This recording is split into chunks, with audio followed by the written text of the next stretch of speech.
I'm 43 years old now. And sometimes when the nights get too quiet, my mind drags me back to the year I turned 15. It's strange, isn't it? You live an entire lifetime, you work, you build, you fail, you rise again, but certain moments never fade. They don't soften with time. They don't heal. They sit inside you like glass shards under the skin, reminding you that no matter how much you grow, you'll never be free from the cut. I had a brother and a sister. Daniel was the eldest, 5 years older than me. He was the golden boy in our family. He carried himself with that effortless charm, the kind that made adults smile at him with pride and made younger kids want to follow his every move. Then there was my sister Claire, 3 years older than me. She wasn't as adored as Daniel, but she was clever, sharp. She had a way of watching people, like she was always calculating something just beneath her smile. And then there was me, the youngest, the one they all said was too young to understand. Our childhood home wasn't anything grand. A narrow 2-story house, the kind with squeaky floorboards and walls so thin that whispers felt like confessions. My parents worked hard, and they expected us to be close, to protect each other. They always said, "Family is everything." I believed them. I believed every word. At 15, I thought Daniel and Claire were the pillars of my world. When they laughed, I laughed. When they told stories, I listened like they were gospel. I wanted to be like them, to fit into their world. But what I didn't realize back then was this: admiration can make you blind. And blindness is the easiest way to walk straight into betrayal. Daniel used to walk me to school sometimes. He'd ruffle my hair and tease me about the way I carried too many books. "You look like a walking library," he'd say, grinning, as though teasing me was the only way he knew to show affection. Claire, on the other hand, liked to keep me close when it suited her. She'd paint my nails in her room, braid my hair, and whisper secrets about the girls she hated at school. I felt special when she let me in, like I had been invited to sit at the table of the grown-ups. But their affection wasn't constant. It was conditional. Daniel's smile disappeared the second I asked too many questions. Claire's warmth vanished whenever she thought I was stepping out of line. And while I was 15, I didn't see the pattern. Not yet. It began with whispers. Late-night conversations between Daniel and Claire that stopped the moment I entered the room. Quiet laughter that felt like it was about me, even when they swore it wasn't. One evening I was sitting on the staircase, hugging my knees, when I heard Daniel's voice from the kitchen. "She believes anything we tell her," he said. Claire laughed softly. "She's a child. That's her problem. Too young to understand. Too young to understand." The phrase sliced through me, though I couldn't yet explain why. I told myself they were teasing, that siblings always talked like that. Still, I carried the words upstairs with me that night like a hidden bruise. When you're 15, betrayal doesn't arrive like lightning. It seeps in like water through cracks, slow and almost invisible. Daniel started locking his bedroom door. Claire began borrowing my things without asking. Clothes, books, even money I had hidden in my drawer. When I confronted her, she'd smile sweetly and say, "Don't be dramatic. You're too young to understand how sharing works." My protests made me sound childish. At least that's what they told me. And so I learned to silence myself. But silence is dangerous. Silence gives room for betrayal to grow in the dark, unchecked, until it's too big to ignore. My parents trusted Daniel and Claire more than me. They always believed them, even when I insisted something wasn't right. "Stop imagining things," my father would scold. "You're just too young to understand how the world works." Those words became my prison. Every time I doubted myself, I heard them. Every time I tried to stand up for myself, I was reminded. Too young, too naive, too small. And yet, deep down, I knew. I knew my brother and sister weren't the protectors I had once believed. They were carving something out behind my back, something cruel and selfish. 15, I couldn't explain it. 43, I can. They were preparing to betray me in ways I could never have imagined. And that betrayal would change everything. I remember the first time I truly felt it, the sting of betrayal. Not suspicion, not doubt, but betrayal itself. It was a Thursday evening in October. The air outside smelled of rain, and I was upstairs in my room, finishing an essay for school. The walls in our house were thin, so thin that sometimes I could hear the hum of the refrigerator in the kitchen all the way from my bed. That night, though, it wasn't the fridge that carried up the stairs. It was my siblings' voices. Daniel and Claire were downstairs whispering. First I ignored it. They always whispered. They always shut me out. But then Daniel said something that froze me. She's too naive. She'll believe whatever we tell her. That's why it works. Claire laughed. That sharp, mean laugh she used when she thought she was cleverer than everyone else. Exactly. She worships us. She'd never suspect. My pencil slipped from my hand. I sat there in silence, every word slicing through me. I wanted to run downstairs and demand an explanation. I wanted to scream. But instead I stayed frozen in my chair because deep down, I already knew. From that night on I couldn't look at them the same way. Every smile felt false. Every compliment sounded rehearsed. Daniel had always been the golden boy, but now I noticed the arrogance beneath his charm. He strutted around like he owned not just the house but the very air we breathed. My parents fed into it, praising him for every little achievement. Claire was subtler. She acted sweet, almost maternal toward me, but her sweetness carried poison. She would ask to borrow things, promise to return them, and never did. If I complained, she'd tilt her head and say, "Don't be selfish. You're too young to understand what generosity looks like." That phrase, "too young to understand," became their weapon. It silenced me more effectively than any punishment could, because if I argued, I proved them right. I had a diary. It wasn't anything fancy, just a cheap notebook with a blue cover, filled with the kind of secrets a 15-year-old keeps. My fears, my crushes, my dreams. It was my safe place. Until one afternoon, I came home from school and found Daniel and Claire sitting in the living room laughing. My diary lay open on the coffee table between them. My heart dropped. Daniel smirked when he saw me. "So, Peter in your math class, huh?" Claire giggled. "And look, she actually wrote poetry. Isn't that adorable?" I snatched the diary and ran to my room, tears burning my eyes. I could still hear them laughing as I slammed my door shut. Later that night, when I confronted Claire, she rolled her eyes. "You're too young to understand what real privacy means. It's just a silly notebook. Stop being so dramatic. Too young to understand." Again. Always. But in that moment I began to understand something. My brother and sister didn't see me as family. They saw me as entertainment. A joke. A pawn in whatever twisted games they played. I tried to tell my parents. I told them Daniel and Claire were cruel, that they hurt me. But my father shook his head, his patience thinning. "Stop exaggerating. They're older. They know better. One day you'll understand." My mother wasn't any better. She gave me that tired smile, the one she wore when she wanted peace instead of truth. "You're the youngest. You're sensitive. Don't take everything so seriously." So I stopped telling them. But silence doesn't erase pain. It multiplies it. A week later, I discovered that the little bit of money I'd been saving, coins tucked in a tin under my bed, had vanished. I confronted Claire first, because I had seen her in my room earlier that day. She denied it with practiced innocence. "Why would I steal from you? Don't be ridiculous." Daniel chimed in, leaning against the doorframe with his arms crossed. "Maybe you just misplaced it. You're young, you forget things." My throat tightened. They were lying.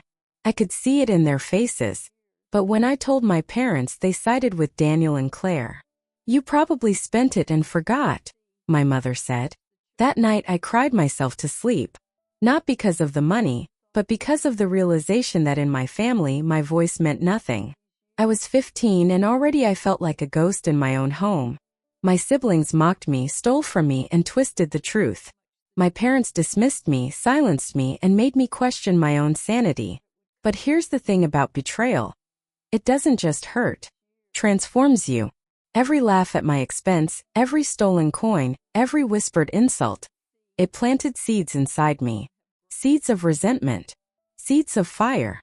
And though I didn't know it then, those seeds were growing into something much bigger. Something powerful. Something that one day would tear my family apart. By the time winter came, my house no longer felt like home. It felt like a stage, where I played the role of the silly little sister, in a play my siblings had written for their own amusement. I had worked harder than ever that semester. My grades were good, better than good. For the first time I had managed straight A's. My math teacher even wrote, "She has the potential to achieve great things." I carried that report card home as if it were a crown. I couldn't wait to show my parents. I thought maybe, just maybe, this time they'd see me. But when I handed it to my father at dinner, Daniel leaned over his shoulder before my dad could even react. "Straight A's? That's cute," Daniel said, smirking. "But remember when I got that science award in high school? That was real achievement." Claire sipped her water with a smirk. "Yeah, everyone gets good grades in sophomore year. It's not like college material." Their words pierced me, but it was my father's silence that gutted me. He nodded, set the report card aside, and continued eating. Not a word of praise. Not a smile. Nothing. And my mother? She changed the subject. That night I sat in my room staring at my report card until the ink blurred through my tears. It wasn't that I wanted medals or trophies. I just wanted to matter. To someone. One Friday night, my parents went to a wedding reception and left Daniel in charge. I was supposed to stay home, do homework, and keep quiet. But Daniel and Claire had other plans. They invited friends over. Loud music, cigarette smoke, bottles clinking. The whole house filled with chaos. At first I stayed upstairs, hugging my pillow, wishing it would all end. But then, one of Daniel's friends barged into my room without knocking. He looked around, sneering. "This your baby sister's room? Cute." I felt sick. Violated.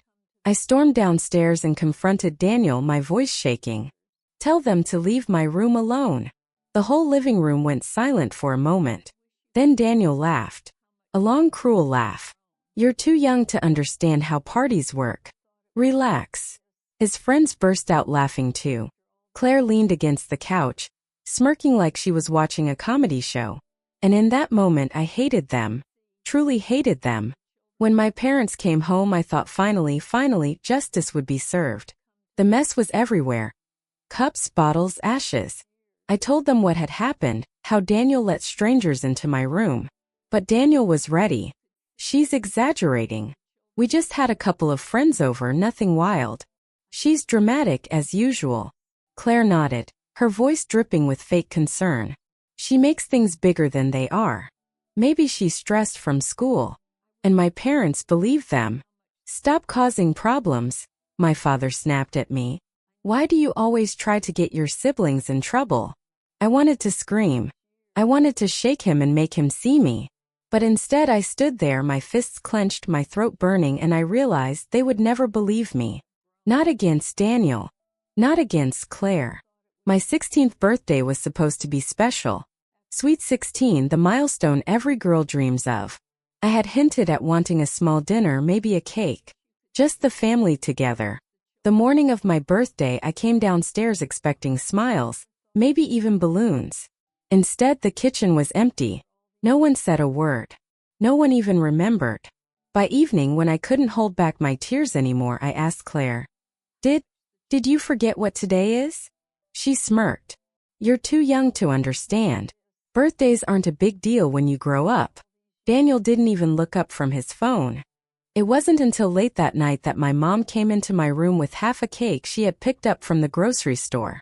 "Sorry, sweetheart, it slipped our minds. You know how busy things are."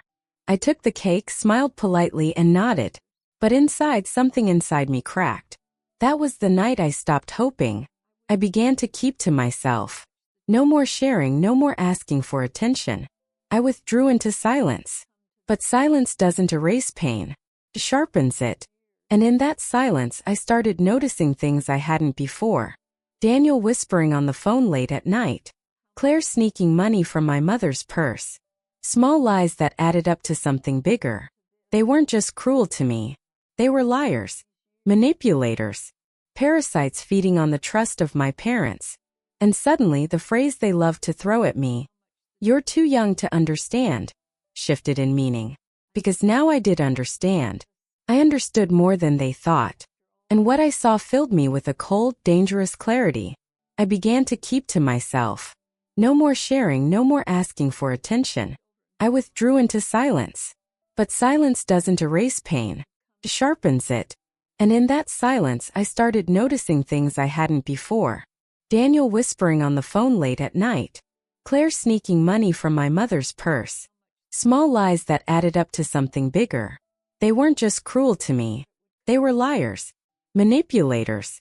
Parasites feeding on the trust of my parents. And suddenly the phrase they loved to throw at me, "You're too young to understand," shifted in meaning. Because now I did understand. I understood more than they thought. And what I saw filled me with a cold, dangerous clarity. I used to believe betrayal was something sharp. A single moment when everything shattered. But I learned it's not always like that. Sometimes betrayal seeps in like poison, drop by drop. Until one day, you realize it's already inside you. And that realization began with whispers. One night, as I sat in my room pretending to study, I heard Daniel's voice through the thin walls. He was on the phone speaking in low tones. "No, they won't find out. I told you I'll get the money. Just trust me." I froze. Money? From who? For what? I leaned closer to the wall, my heart pounding. But the more I strained, the quieter his voice became. All I caught was his laugh, that cocky, careless laugh. The same laugh he used when mocking me. And I knew deep down whatever Daniel was hiding, it wasn't good. Around the same time, Claire grew more secretive too. She kept a small locked box in her dresser, and one afternoon when she left it slightly ajar, I saw a glimpse of what was inside. Cash. Thick wads of it. At 15, I didn't know much about money, but I knew enough to understand she wasn't earning it honestly. Claire didn't have a job. She didn't even help around the house. So where did it come from? When I tried to ask her, she sneered. "You wouldn't understand. You're too young." That phrase again. Always that phrase. But the look in her eyes told me she was scared I had seen too much. I wanted to tell my parents. God, I wanted to so badly. But I already knew the outcome. They wouldn't believe me. They never did. To them, Daniel was their golden boy. Claire was their clever daughter. And me? I was the overdramatic one. The sensitive one. So I stayed silent. I watched. I listened. And every day, I collected little pieces of their lies like puzzle parts. It all exploded one evening when Daniel and Claire got into a screaming match in the kitchen. "You were supposed to keep it safe," Daniel shouted. "Don't blame me. You're the one wasting it all," Claire fired back. Their voices cut through the house. I crept down the stairs, heart hammering, and crouched behind the wall. "You think I'll take the fall for you?" Claire hissed. "You already owe me. Without me, you'd have nothing," Daniel barked. And then silence, followed by the sound of something slamming against the counter. I never forgot that silence, because in it I realized something terrifying. Whatever they were doing, it was big. Bigger than me, bigger than my family. And if I wasn't careful, I'd be crushed in it. That night, while everyone slept, I pulled out my notebook and began writing everything I'd seen. Every overheard word. Every stash of cash. Every sneer and smirk. It wasn't just a diary anymore. It was evidence. My evidence. Because if no one else believed me, at least the paper would. A week later, I found something that nearly made my blood turn cold. It was in Claire's school bag. An envelope addressed to someone I didn't know. Inside was a letter she hadn't mailed yet. "Don't worry, we'll have more money soon." He promised to get it by next week. They don't suspect anything. My parents are clueless. And my little sister is too young to understand. Those words. Again. Too young to understand. But they were wrong. I understood perfectly. That letter was the moment everything changed for me. I realized my siblings weren't just cruel, they were dangerous. They weren't just mocking me, they were using me as a shield. My silence, my invisibility, was their greatest weapon. And that night I made myself a promise I would no longer be their shadow. I would no longer be their scapegoat. They thought I was too young to understand. But they had no idea just how much I understood. When you grow up silenced, revenge doesn't come as rage. It doesn't come as fire and fury. It comes as patience. It comes as quiet observation. It comes as a decision to wait until the moment when silence turns into power. That's what I learned at 15. My notebook was no longer just scraps of thoughts. It was my shield, my weapon. I wrote down times, dates, overheard whispers. I even sketched the folded bills I'd seen hidden in Claire's drawer, described the names Daniel mentioned in his phone calls. Every page became heavier with truth. And every time I wrote, I felt something new growing inside me, a strength I had never known before. It must have been unsettling for them, seeing me smile at the dinner table. Daniel mocked me as usual. Claire rolled her eyes. But I didn't react anymore. I didn't flinch. I didn't cry. I didn't beg for attention. I smiled. Because for the first time in my life, I knew something they didn't. I knew their secret. I became an actress in my own home. To my parents, I was still the quiet, obedient youngest daughter. To Daniel and Claire, I was still the invisible little sister. But beneath that mask, I was studying them. Waiting. It was strange, really. The more they thought I was too young to understand, the more careless they became around me. They whispered louder, hid things sloppier. Their arrogance made them blind, and I made sure to watch everything. One afternoon, I accidentally left my notebook open on my desk while Claire passed by. She didn't notice at first, but when she caught sight of her name written across the page, she froze. Her face drained of color. "What's this?" she snapped, flipping through the pages. I snatched it back, hugging it to my chest. "Just notes. For school." Her eyes narrowed, but she didn't press further. She didn't dare. That moment told me everything. She was scared, and fear, I realized, was something I could use. I started leaving little hints. A phrase dropped at the right time. A knowing glance when Daniel hung up his late-night calls. They didn't know how much I had overheard, how much I had written. And their paranoia grew. I watched them snap at each other more often, accuse each other of being careless. It was like watching cracks spread across glass. One day it would shatter. One evening, while Daniel and Claire fought in the kitchen, my parents overheard part of it. For the first time, I saw confusion flicker in my father's eyes. "What's going on between you two?" he demanded. They covered quickly, of course. Laughed it off. But I saw the doubt take root in my parents' minds. That doubt was another seed I had planted, without saying a word. That letter Claire had written but never sent. I kept it, hidden under the lining of my school bag. Sometimes I'd pull it out and read it again, letting the words burn into me. My parents are clueless, and my little sister is too young to understand. Those words became my fuel, my promise. They thought I was powerless. But that letter, it made me untouchable. Because one day when the time was right, it would expose them both. The shift happened slowly. Daniel no longer mocked me so loudly. Claire no longer sneered so confidently. Instead, they watched me. Watched the way I lingered near the kitchen when they whispered. Watched the way I carried my notebook everywhere. They didn't know what I had written, but they knew enough to be afraid. And for the first time, I felt something I had never felt in my life. Control. Revenge isn't about noise. It isn't about shouting or fighting. True revenge is silence. Silence so sharp it cuts deeper than any scream. That's what I learned at 15. And that's how I destroyed them. It started small. Little things that seemed accidental.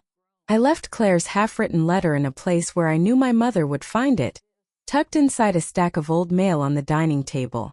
I forgot my notebook open again, this time with Daniel's late-night phone calls and odd money dealings scribbled down in detail.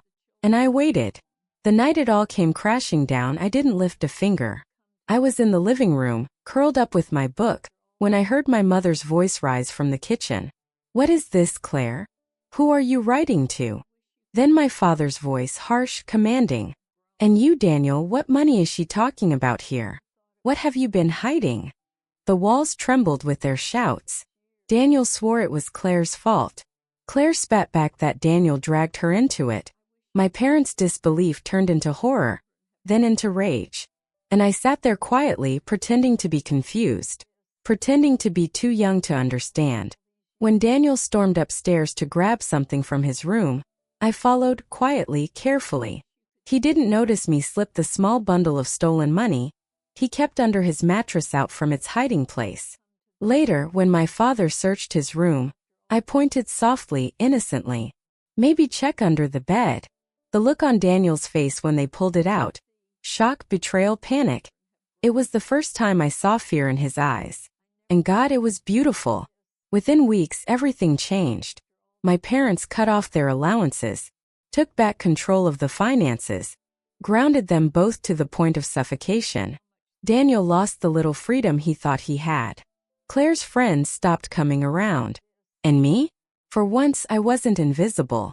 For once, I wasn't the problem child, the dramatic one, the silly little sister. I was the quiet observer who had seen everything, the one who had survived them. But here's the truth no one tells you about revenge. Doesn't heal you.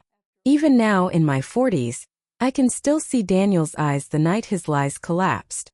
I can still hear Claire's voice breaking as she begged my parents to believe her. And sometimes late at night I wonder, did I destroy them? Or did I destroy the little girl I used to be? Because once you take revenge, you can never go back to being innocent. Now, decades later, I sit here telling you this story not because I'm proud, but because I want you to know the truth. They said I was too young to understand, but I understood everything. And when I finally revealed their betrayal, I made sure they understood too. That betrayal cuts deep. But silence cuts deeper.